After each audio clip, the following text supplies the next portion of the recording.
In today's video, I'm going to teach you how to underline text in Excel if you want to make certain text stand out in your spreadsheet. Underlining is a quick and simple formatting option. It can be useful for headings, labels, or any information you want to emphasize without changing the content itself.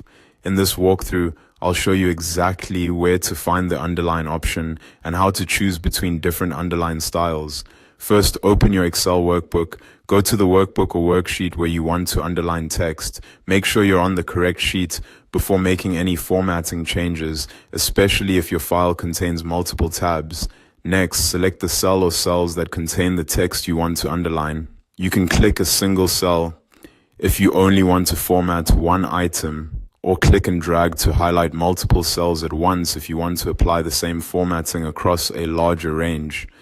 This is helpful when you want a consistent look throughout your spreadsheet.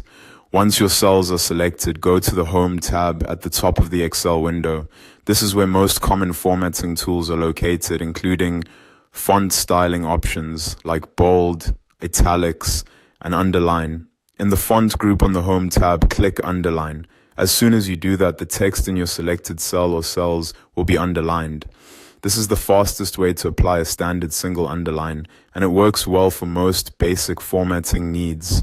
If you want to use a different underline style, stay in the same font group and click the drop-down arrow next to the underline button. This opens a small menu with additional options. From here, you can choose Underline, which applies a single underline or double underline, which adds a second line beneath the text for stronger emphasis. Choose the style that best fits your spreadsheet. A single underline is great for subtle emphasis, while a double underline can be useful when you really want a value, title, or total to stand out. Just keep in mind that using too much formatting can make a worksheet feel cluttered, so it's usually best to apply underlining only where it adds clarity. And that's it. Once you've selected your preferred style, the formatting is applied immediately. That's how to underline text in Excel quickly and easily.